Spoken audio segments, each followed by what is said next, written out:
On her 22nd birthday, she walked alone into the quiet Vermont woods. She had only intended to wander for a single, peaceful hour. But dusk fell quickly, and the wind began to howl. Behind her, the familiar trail blazes vanished into the white. Shivering in the deep drifts, she realized she was entirely lost. But in the heart of the storm, a sudden warmth awaited her. Deep within the ancient forest, at the mountain's foot, a secret lay hidden, far beyond the marked trails, where the wild woods grew dense and silent.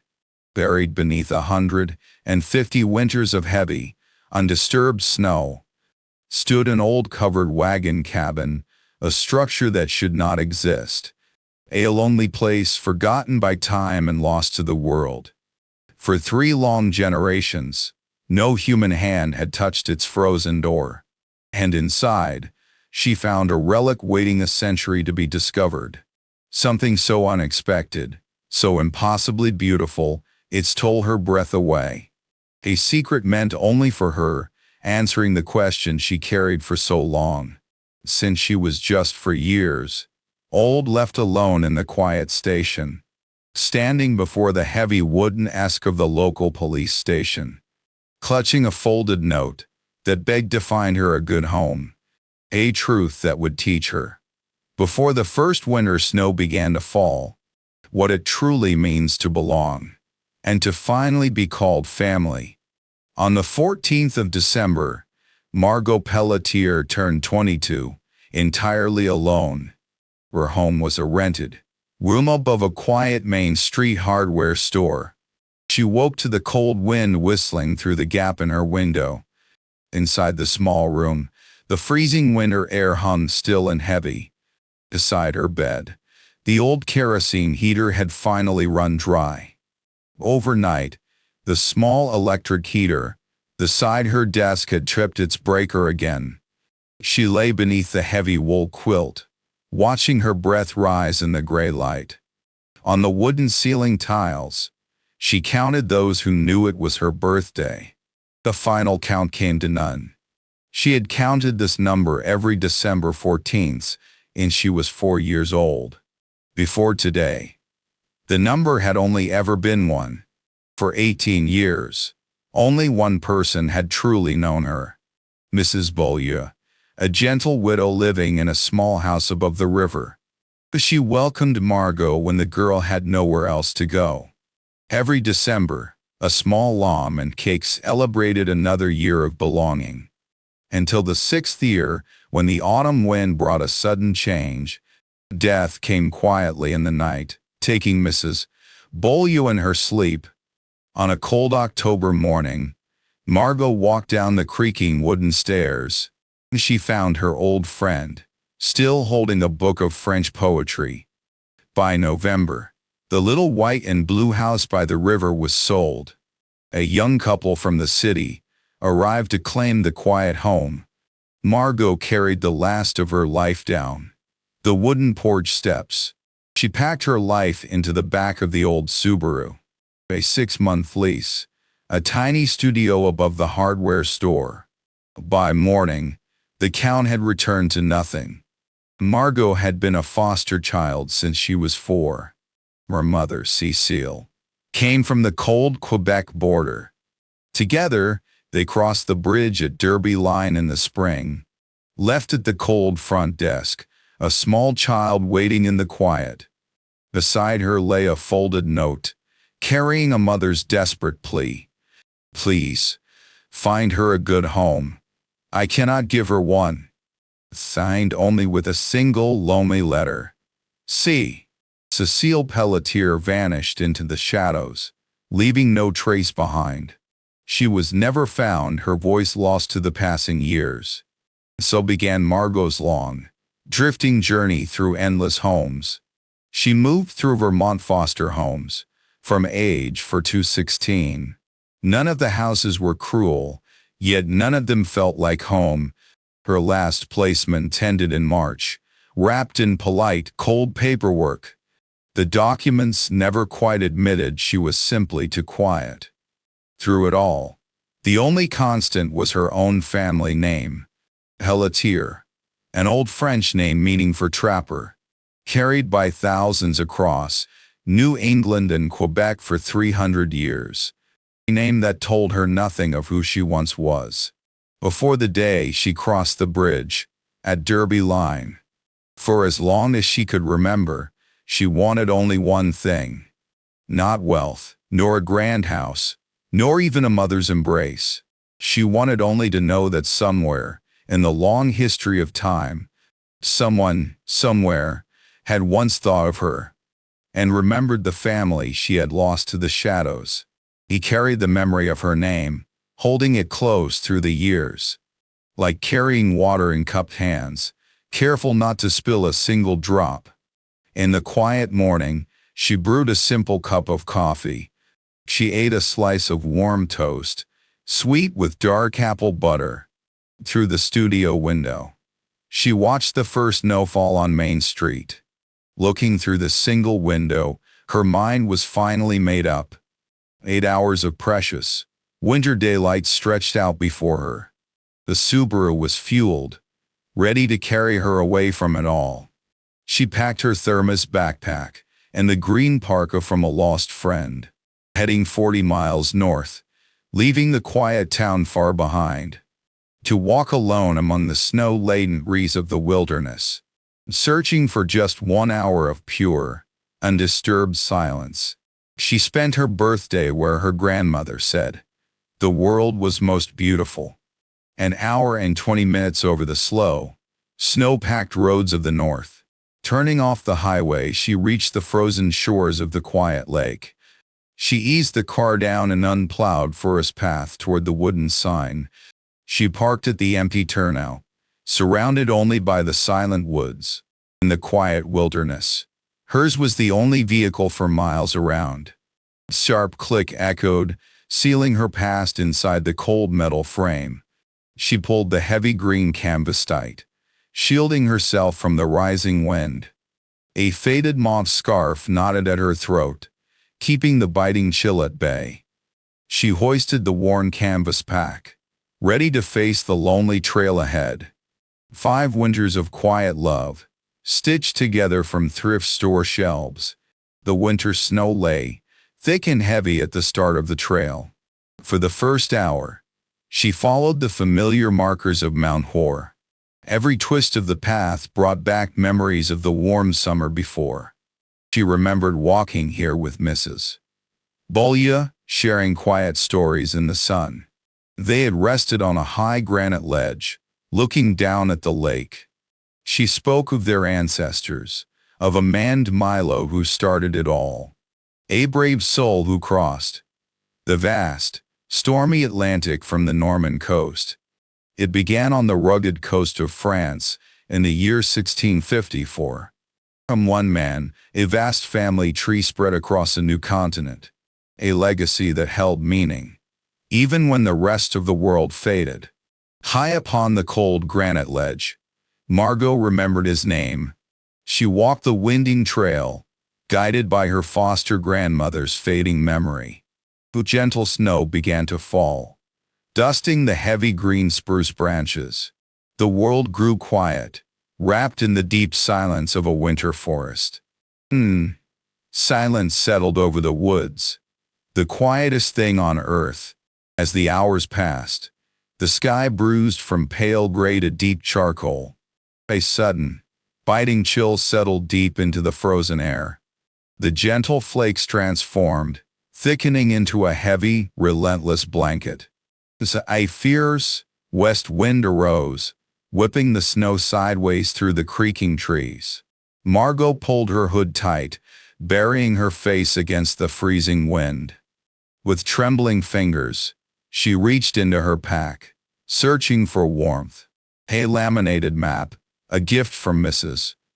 Bolya for her 18th birthday. The lines of the Mount Hoare Loop traced clearly in faded ink.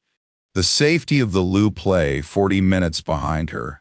Turning back, she retraced her steps into the quiet, falling snow. 3 hours passed, and the cold truth settled in her heart. Somewhere in the white silence, She had taken a wrong turn. The blue paint marks on the spruce trunks had vanished. The familiar paths were gone, and the forest grew strange. Beneath her feet, the very earth seemed to tilt and shift. She stopped among the towering white pines, turning slowly in the cold. She held the paper map, but the landscape refused to match. The world shrank as a thick, white fog closed in around her. Deepening snow swallowed her boots, dragging her down with every step. And then the wind began to howl its high, mournful song. The gentle snowfall turned, hardening into a fierce, blinding winter squall. On her pack, the small thermometer read 18 degrees, and it was dropping. Only 3 hours of pale, winter daylight remained before the absolute darkness took over. In every direction, the white landscape looked identical. The trail was completely gone. The biting wind found the bare skin between her glove and her sleeve. The damp warmth of her climb turned to a sudden biting shiver. A quiet clarity settled over her, sharp as the winter air. She had less than an hour before the cold would claim her. She recalled the pages of a borrowed book, read under summer skies. With steady hands, she chose the path of survival. She gently lowered her heavy backpack onto the cold, white ground. With freezing hands, she snapped a long, green pine branch. She drove the branch deep into the snow, marking her spot. From her inner pocket, she retrieved the small, silver whistle. 3 slow, steady blasts echoed out the cry of the lost. She waited, straining to hear any sign of life. But the howling wind swallowed the sound before it could travel. Desperate, she blew the whistle 3 more times. Only the cold silence of the woods answered her plea. Only silence remained. She lifted her heavy pack. She turned toward the path she hoped would lead her home. With every step she counted, anchoring herself to the frozen earth. 412. Then a shadow broke the white void.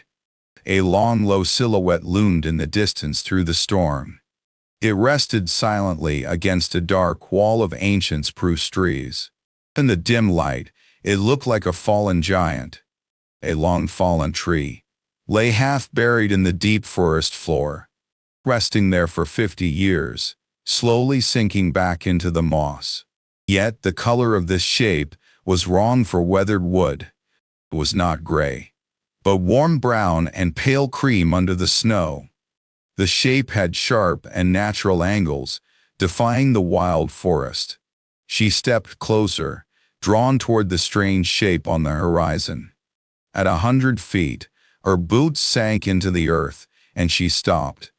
Through the howling wind, the shape began to reveal its true form. It was a pioneer wagon, just like the old photographs in her schoolbooks. It rested on heavy oak wheels, anchored deep in the Tennessee soil. A foundation of stone and cedar lifted the old wagon from the damp earth.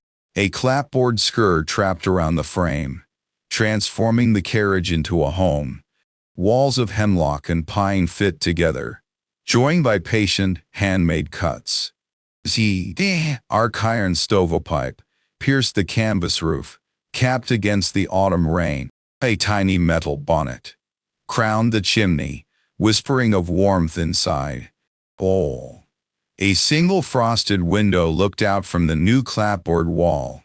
It fit so perfectly, as if it had always belonged right there. Simple wooden steps leaned gently against the wagon door. Beneath the wheels, dry corewood lay stacked in neat, quiet rows. The entire home was wrapped in a soft, protective embrace. Moss clung to the weathered wood, capped by a fresh dusting of winter snow. A strange structure stood before her, part cabin, part weathered wagon. Margot pressed forward, through the biting wind, her boots sinking in the drift. She stopped at the foot of a rough-hewn wooden ladder. Above her, a simple plank door hung on heavy iron hinges. No lock barred her way, Only the cold iron latch. No heavy chains barred her way. Only a simple iron latch held the door shut. She climbed the wooden rungs, her gloved hands gripping the cold wood. With a quiet breath, she turned the cold iron handle. The heavy door creaked open, and she stepped into the dark. Instantly, a gentle, unexpected warmth wrapped around her. It was the deep, ancient warmth of wood that had long held the fire. The cabin held its breath, a memory waiting to be found. Inside, the air tasted of ancient hemlock and sticky pine pitch. A sweet trace of wood smoke lingered from a century of fires, soaked deep into the canvas and cedar ceiling through countless winters. Dim blue light filtered softly through a single, frosted window pane. Margot paused at the threshold, waiting for her eyes to adjust. A tiny sanctuary, barely 12 feet long and 7 feet wide. Overhead, the old wagon's curved canvas ceiling sheltered them from the world. Cedar shingles patched the worn fabric, holding back the passing years.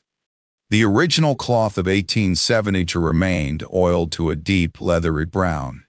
Lock clapboards formed the sturdy walls, stacked tight against the mountain wind. Horsehair and old newsprint sealed the cracks to keep out the winter chill.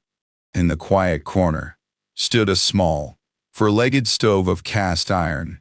A cast iron stove stood proud, its brass scrollwork catching the dim cabin light. Beside it, a wooden box held dry kindling and neatly split hemlock. A long wooden bench lined the wall, topped with a neatly folded cover. Across the room, simple cedar shelves held the few treasures of a quiet life. A heavy cast iron skillet trusted near a brass kerosene lantern, its original wick untouched. Beneath the dusty front window, a small wooden folding table stood with 2 cane chairs. Above the door, a wool blanket hung, its color mimicking dried autumn oak leaves. Margot stepped inside, shutting the heavy wood and door against the howling mountain wind. She gently set her worn canvas backpack down onto the smooth cedar floorboards. Walking to the cold cast iron stove, she placed her bare palm against its side. The heavy iron of the stove was cold to her touch. She knelt down, opening the door to the quiet hearth. Inside, the empty chamber held only the memory of fire. Dry kindling and split hardwood waited patiently in the box, laid out for a morning that would never arrive. She struck a match, bringing light to the gathering shadows. She reached into her pocket, finding the paper matchbook she always carried. It was a habit learned from Mrs. Beaulieu, who understood the cold. To leave home without matches was to misunderstand, and the winter's danger. The match flared, and the lantern's wick caught the eager flame. A warm, amber glow filled the cabin, pushing back the dark. With the lantern lit, her eyes slowly adjusted to the new light. Above her, strange carvings emerged on the rough cedar wall. Hand-carved letters emerged from the smooth, dark iron of the stove's back wall, carved with a small, patient chisel, guided by a steady and careful hand. 2 columns of even text stood side by side in French and English. They were quiet instructions, teaching a stranger how to coax the stove to life, how to set the damper, drawing the smoke safely up into the cold night, and how to bank the embers, keeping the cabin warm until the morning light. Dawn arrived and the hearth still held the faint glow of dying coals. Above the columns, elegant French words were etched deep into the ancient cedar. "The cabin has done what we built it to do." The carving read, "This shelter is built for the traveler who has lost their way. Rest here, and stay for as long as you have need." Signed by a hand from the past, Olivier Pelletier, 1872. And just below, the very same words were repeated in English. If you read this, The cabin has done what it was built to do. This sanctuary belongs to the lost traveler, seeking refuge from the cold. Stay as long as you need. Signed, Olivier Pelletier, 1872. She read the words again, letting the truth settle into her heart. She gently placed the lantern down, its amber glow filling the quiet room. Standing beside the cold iron stove, she pressed her hands together in silent gratitude. She pressed her flat palm against the weathered cedar wall. The name Pelletier was carved there, written in a careful, historic hand. In the stillness of the kitchen, she closed her eyes and breathed. She began to build the fire, guided by the old carvings. She laid the dry hemlock, kindling in a careful crosshatch pattern. A single match struck, bringing a sudden spark to the darkness. The flame caught, and she set the iron amber halfway open. Within minutes, the seasoned hardwood caught the flame. The old cast iron stove began to breathe its slow, steady warmth. The gentle heat rose slowly, kissing her ankles and warming her knees. It climbed higher, wrapping the quiet cabin in a comforting embrace.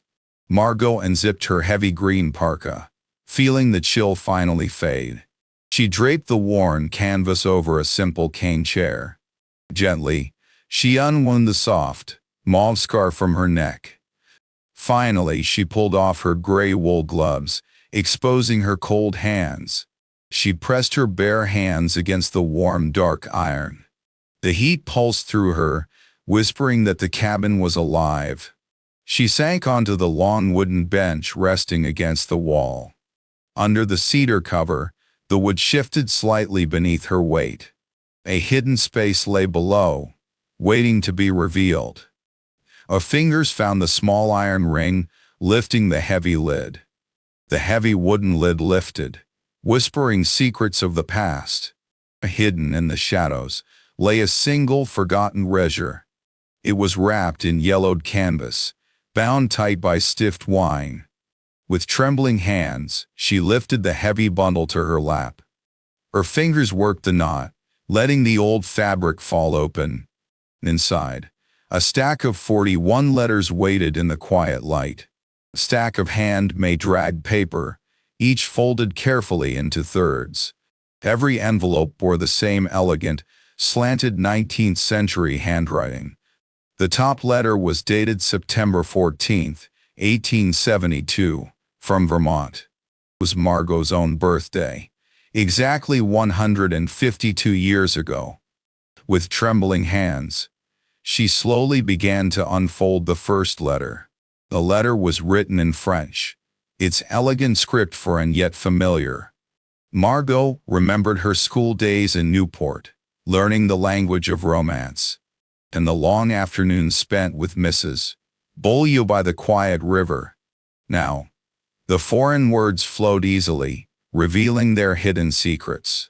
It was a father's message, sent from the cold shores of Quebec, written for his oldest daughter, Lucette, on the day she turned 22. "My dear Lucette," it began, "you are now 22 years old." Margot's eyes traced the faded ink of a long-forgotten letter. "My dear Lucette, the cabin is finished. We are home." In the autumn of 1871, they left everything behind. Olivier and his wife, Adela, steered their family toward a new life. Beside them was young Lucette, embarking on a journey of survival. Two brothers, Henry and young Jules, stood alone against the vast world. In the chill of November, they crossed the border at Derby Line. They followed the winding river valley south, searching for a place to rest. Turning west, they trod the ancient stones of the old military road. Through the bitter, howling winter, a canvas tent was their only sanctuary. When spring arrived, they found their home in a quiet mountain clearing. The deep silence of Willoughby Forest welcomed their weary souls. They unhitched the tired horses, marking the end of their long journey. Around the wooden wagon, They began to raise their new home. Olivier and Henry swung their axes, felling hemlock under the autumn sun.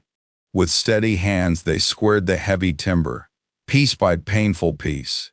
Adela and Lucette stripped the rough bark, preparing the wood for strength. The young Jules helped peg the joints, binding their dreams together. Together they laid horsehire mortar, sealing out the biting winter wind. By mid-December, as the first snows fell, the cabin stood complete. On Lucette's 22nd birthday, they gathered inside to celebrate. They shared a small almond cake, tasting the sweet promise of tomorrow. Fresh bread cooled on the new cast iron stove, filling the cabin with warmth. That evening, Olivia carved a message of welcome deep into the wooden wall. Written in French and English, it stood as a promise to any traveler. For the Canadian settler or the Vermont logger, the cabin offered shelter. Margot read the letter twice, her eyes tracing every handwritten word. She laid the paper gently onto the worn cedar table. With trembling fingers, she reached for the second letter. A letter penned in the winter of 1872, sent to a sister far away. She described their lonely cabin, buried under Vermont's first heavy snowfall. The roof held, she wrote, though the howling wind kept them awake. Margot paused on the line, a faint smile touching her lips. The stranger who wrote these letters was slowly becoming real. A living, breathing person emerged from the ink. Someone who had once feared the coming storms. Someone who had stood in the very spot Margot sat now. The third letter belonged to Lucette, written on her 22nd birthday. It was a simple journal entry, addressed to no one. I drew the cabin a day by the light of the stove. I drew the cabin today, warmed by the glow of the stove. When winter finally ends, I want to see the ocean, just once.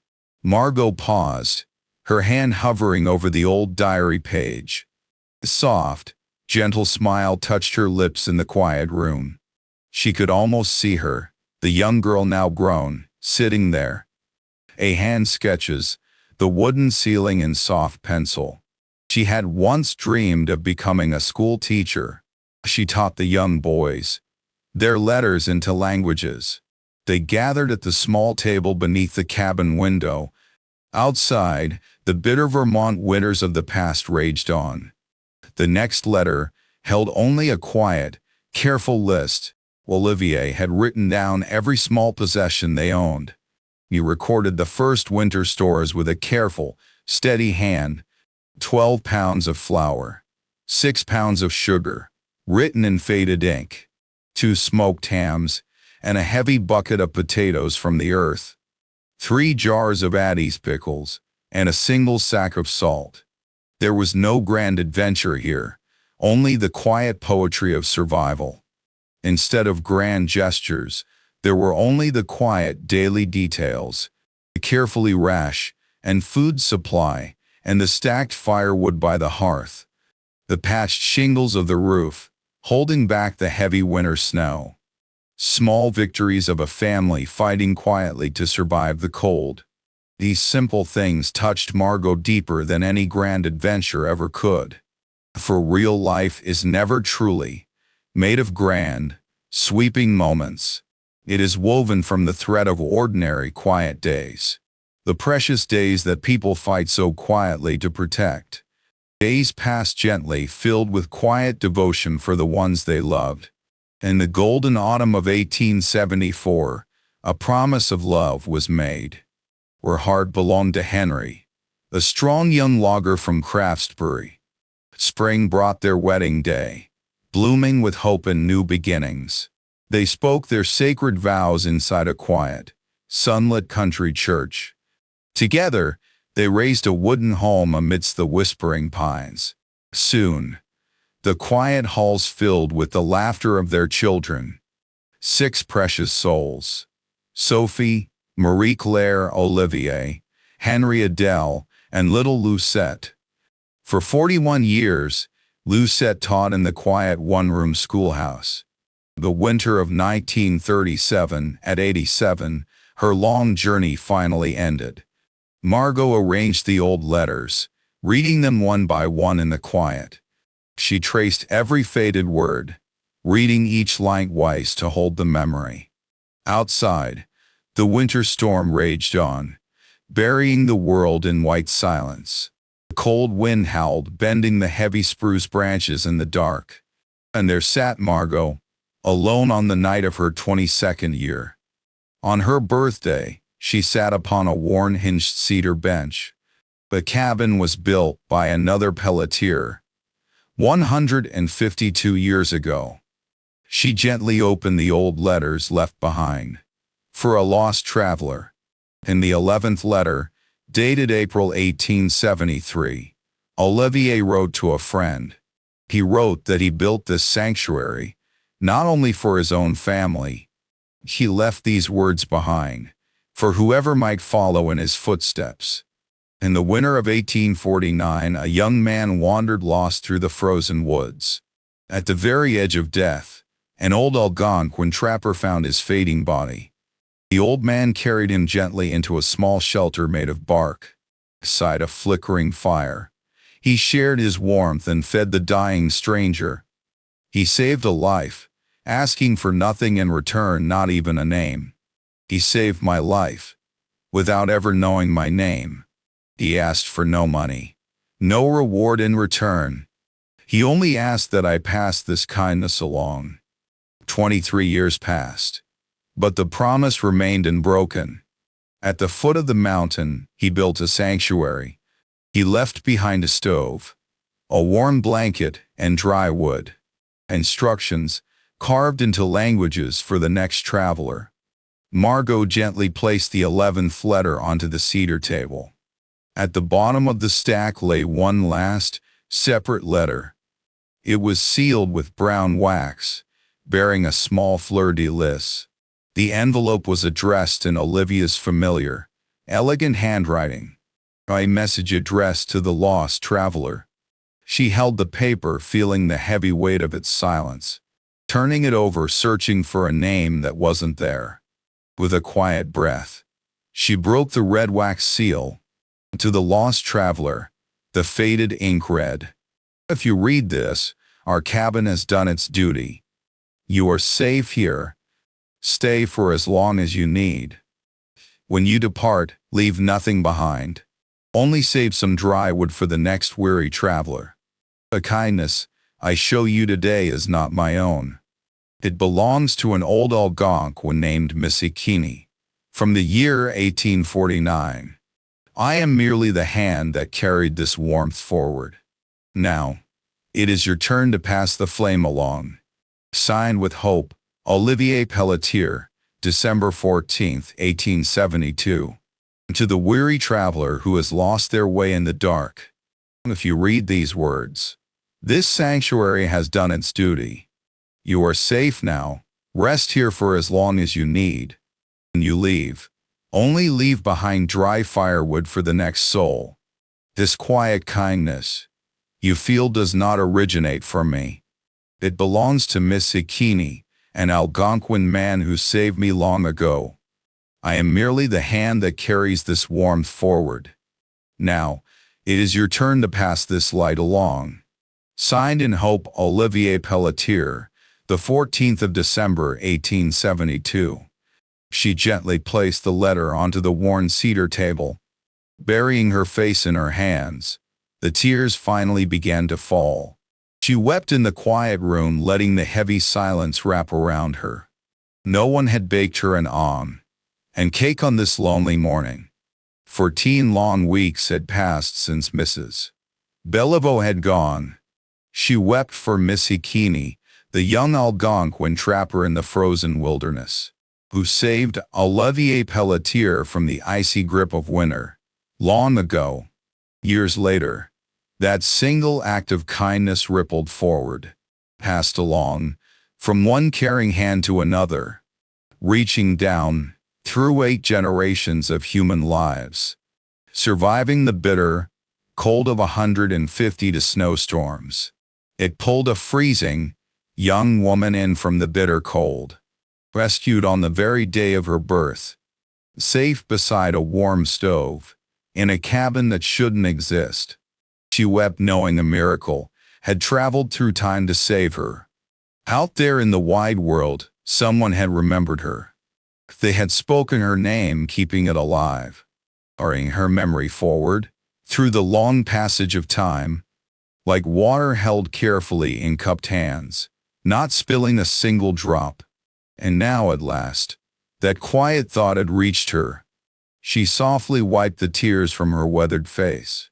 She placed the split logs into the glowing iron stove. She paced the quiet cabin, bathed in the soft glow of the lantern. Near the heavy wooden door, the floorboards shifted slightly beneath her boot. Kneeling in the shadows, she reached for the secrets hidden below. She pulled back the faded rag, revealing the secrets of the cedar.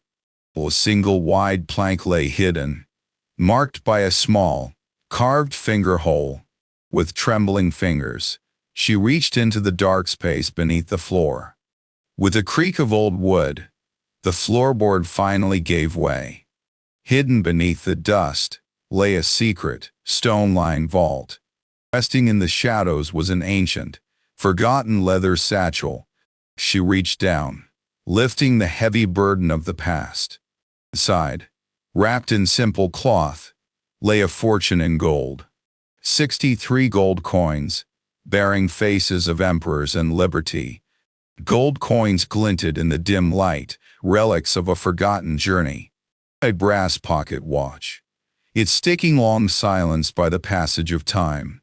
Engraved with a name and a year, a quiet testament to a life.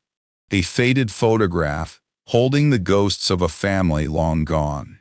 They stood before their wagon, bathed in the golden glow of autumn. Olivia's gentle hand rested on his wife's shoulder, a silent promise.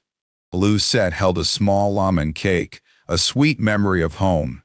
Beside them stood young Adela and the children, looking toward the future. Beside the boys, the satchel spilled its long-hidden secrets. A folded document lay inside, its thick parchment yellowed by time. A heavy seal of red, wax bound the ancient family deed. It was the original deed to the 12-acre Mount Hor parcel. At the very bottom rested a single small bronze key. It hung from a leather lanyard, bearing a handwritten French inscription, a promise left for the next hand destined to carry it, a quiet promise to carry their kindness forward. Her fingers closed around the heavy bronze key, a silent mystery waiting for its lock. She lay down to rest on the old cedar bench, wrapped in a wool blanket left behind by ancient hands. The fire burned low as the lantern flame flickered. Outside, the falling snow began to quiet down, and in the quiet dark, she began to dream. A face she had never seen, yet known in the quiet of her blood. Sitting at a kitchen table, gently folding rag paper into thirds. Then the dream dissolved, and she woke to the cold dawn. There was no dramatic sunrise, no golden light to warm the room. Only a pale gray glow filtered slowly through the eastern sky. For a fleeting moment, Margot did not remember where she was. She opened her eyes to the curved cedar ceiling above. Hand-cut, hemlock beams stood silent, holding the scent of fading wood smoke. Then the memories returned: the howling storm, the cabin, and the letters. Lucette sat up slowly, pulling the heavy wool blanket to her chest. Nearby, the hearth fire had quieted to a soft, glowing ember. The embers faded, yet a gentle warmth lingered inside the cabin. Outside, the howling wind had died, replaced by a soft, protective silence. Margot quietly pulled on her leather boots, ready to face the morning. She stepped closer to the small, frosted windowpane to look outside. The storm had vanished, leaving a pristine blanket of white across the earth. Heavy spruce branches bowed low, cradling the fresh, Heavy snow. The distant ridge of Mount H stood silent and touched by the passage of time. Yet within these walls, her entire world had quietly shifted forever. She turned slowly toward the old cedar table, where the bundle lay waiting, once a haunting mystery. The letters now felt like old, familiar companions. She stirred the dying embers, seeking warmth as she sat beside the hearth. She sat on the wooden bench reading the remaining letters as dawn approached. She held each page, gently, the rush of urgency replaced by a quiet peace. It felt like meeting her ancestors, learning the names of her own people. She gathered the worn papers, binding them safely once more with roughed wine. Placing the bundle back inside the bench, she lowered the heavy satchel. She closed the secret compartment beneath the worn cedar plank. Only the bronze key remained, slipped safely into her heavy canvas pocket. She banked the stove, leaving embers to guard the fading warmth. For fresh logs were laid ready, a silent gift for the next traveler. The heavy wooden door clicked shut, sealing the warmth inside. She stepped down the ladder, pausing on the very last rung. Across the pristine white clearing, a line of tiny fox tracks caught her eye. But further still, leading into the dark spruce, lay a different path. Heavy boot prints, half buried by the wind left by a stranger yesterday. She stepped out of the clearing, heading toward the quiet lake. As a quiet realization settled in. She was not the first to arrive. Fresh footprints, pressed into the damp earth, marking an unknown path. A mysterious stranger had walked these woods just hours before. She stepped forward into the brilliant glow of the morning sun. On her return, the hidden path finally revealed itself through the brush. The morning sun broke, washing away the remnants of the storm. A faint trail wound south, disappearing into the quiet spruce. Faded red paint blazes marked the path of long ago. At the granite ledge, summer memories lingered in the cold air. She walked alone, returning to the empty forest. Service Road.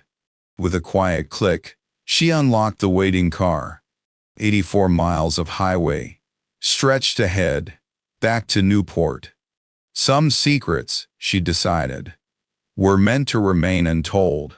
The next day, she stepped into the quiet sanctuary of the library. Her fingers traced the worn spines, searching for the lost records. For 2 long afternoons, she lost herself in the ink of old names. She followed the faded lines of history, finding the end of Lucette. A thread of blood and memory, stretching all the way to the present. In the quiet pages, his name appeared. Yancey Goodwin, aged 74. Beside him, his wife Adeline, 71, shared the weight of the years. The old directory marked them simply as retired dairy farmers. Their home stood quiet and still, far out on West Hill Road. On the 3rd afternoon, she finally closed the heavy genealogy register. She drove back to her quiet studio above the old hardware store. The next morning she reached out to the Historical Society. On the other end, a French-Canadian director answered her call. She reached out to Drive Marshall, a historian of the old ways. In careful borrowed French, Margot spoke of the secrets she uncovered. On the other end, the historian listened in heavy, thoughtful silence. He asked but a single question, his voice laced with sudden gravity. "Do not touch a thing," he warned. "We arrive at dawn." 3 mornings after her birthday, they returned to the mountain cabin. The old wagon cabin stood quiet, waiting to reveal its secrets. Every corner and weathered beam was captured, preserved in time. Handwritten letters, once forgotten, were carefully placed into the archive. The worn leather satchel and pouch were sealed away for safekeeping. The fated Daguerreotyou and the historic land deed found their final resting place. Dr. Marshall lingered in the doorway, bathed in the slanting morning light. The pale light of December filtered softly through the cabin window. He pressed his bare hand against the carved name on the cedar wall. In a quiet whisper, he spoke the words in French. For 152 years, this cabin stood strong. And they began to take it apart, board by board. Every single timber was carefully numbered and recorded. Slowly, the trucks carried the pieces down the steep mountain. Piece by piece, the old cabin rose again, safe from the passing of time, within the quiet stone walls of a historic Vermont museum. Sanctuary holding the largest collection of French-Canadian settler relics. On a crisp October day, the doors finally opened to the public. Margot Pelletier stood ready, a guardian of the cabin's long-forgotten secrets. She stood at the threshold, welcoming every traveler who crossed the cabin's wooden door. Her voice carried greetings into tongues, bridging the past and the present, just as Olivier had carved his welcome into the cedar wall lifetimes ago. Soon the local press arrived, eager to capture the spirit of the old cabin. Wavy cameras rolled, broadcasting the cabin's quiet rebirth to the wider world. By the third Sunday, the tale reached the grand pages of the Boston Globe. The modest museum began its new chapter, cradled in the warmth of history. The quiet halls filled with the footsteps of thousands of new seekers. New guides were called to share the weight of the growing history. On a cold December Sunday, two quiet souls arrived at the door. Yancey, a retired dairy farmer, walked softly beside his beloved Adeline. Together, they wandered through the cabin gallery, lost in the fading light. They stopped at the glass case, staring at Lusette's final, silent words. Adeline pressed her gloved hand against the cold glass, lost in silent memory. After a long silence, Yancey turned slowly toward the quiet docent standing nearby. "My great-grandmother," he whispered, "was Lucette Pelletier Goodwin. For 60 long years, our family has searched for this very cabin." Margot gazed at Yancey, then turned her eyes to silent Adeline. A secret held close. She kept her own name hidden in the quiet. Yancey lowered his gaze, his eyes catching the glint of her metal badge. He read the engraved name once, then read it slowly a second time. Slowly he looked up, searching the features of her quiet face. For a long silent minute, the world outside seemed to fade away. Then the ancient words of his great-great-grandmother Lucette echoed in his mind. Words taught to him as a boy, on the green hills of Craftsbury. The secret whispered every Christmas Eve around the crowded family table. She lived in the West Hill Road farmhouse until her final days. For sacred words were passed down, hand by hand, through 8 generations. From Miss Akini to Olivier, then to Lucette and Henry Goodwin. Through Olivier, Yancey Sr. and Jr. spanning 175 years. "There you are," Yancey Goodwin whispered into the quiet room. Adeline Goodwin slowly turned away from the dusty window pane. She turned her eyes toward Margot, searching for a connection. With quiet steps, she walked slowly toward the boundary rope. Gently, she reached out and lifted Margot's hand. She pressed her gloved palm against the young woman's bare hand. A stranger she did not know, yet somehow recognized. "Will you come for Christmas Eve?" she whispered softly. Margot looked at her and softly whispered yes.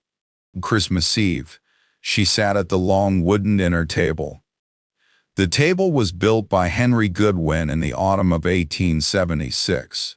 That same year he married Lucette at the Newport Catholic Church. Round this table, Lucette taught her 6 children to read. Through 41 winters, she shared the warmth of language and love. Yancy and Adeline set a place for Margot at the table's foot, right beneath the faded portrait of Olivier, Adele, and their children. In the winter of 1872, a feast of warmth awaited her. She tasted the sweet ham and cake, baked from an old family recipe. Later, they gathered in the parlor, warmed by the glowing wood stove. Yancy reached out, placing a small weathered wooden box into her hands. Resting on faded red velvet was a single, ornate bronze keyhole. It was the perfect match for the key she wore from the future. A bridge, across time, waiting to be unlocked. She reached beneath her collar, where she had carried it for over a year. The key fit perfectly into the ancient bronze keyhole of the cedar chest. Lucette had brought this chest south from her father's wagon cabin in 1875. For generations, the family kept it locked, waiting for the next daughter. On Christmas Eve, Margot finally turned the key and opened the heavy lid. She sat in the warmth of a house that had stood for generations. Round her stood family she had only just discovered. Inside the ancient chest, she uncovered a delicate, faded wedding veil. Beneath the lace lay a worn, leather prayer book, and then a small journal inscribed with a message in French. For my youngest cousin, who will come one day. At the very top lay a tiny, hand-stitched linen gown from 1860. 21 children had worn this sacred cloth at their christenings. Now, it waited quietly for the next child in the family line. On a cold December morning, Margot celebrated her 23rd birthday. At 10 o'clock, she stepped inside the historic stone museum. Yancy and Adeline stood waiting at the threshold of the wooden cabin gallery. In Adeline's hands, a small almond cake rested gently on a glass plate. It was baked with love, following her grandmother Lucette's cherished old recipe. Together, their three voices rose in harmony, singing a gentle birthday song. They gathered before the hand-carved cedar wall, just above the warm stove. For 18 long years, the count of their small family had remained at one. After 14 weeks of silence, their quiet home suddenly multiplied to 8. That is the beautiful, quiet magic of simple human kindness. No one tells you what it feels like to be so small and lost.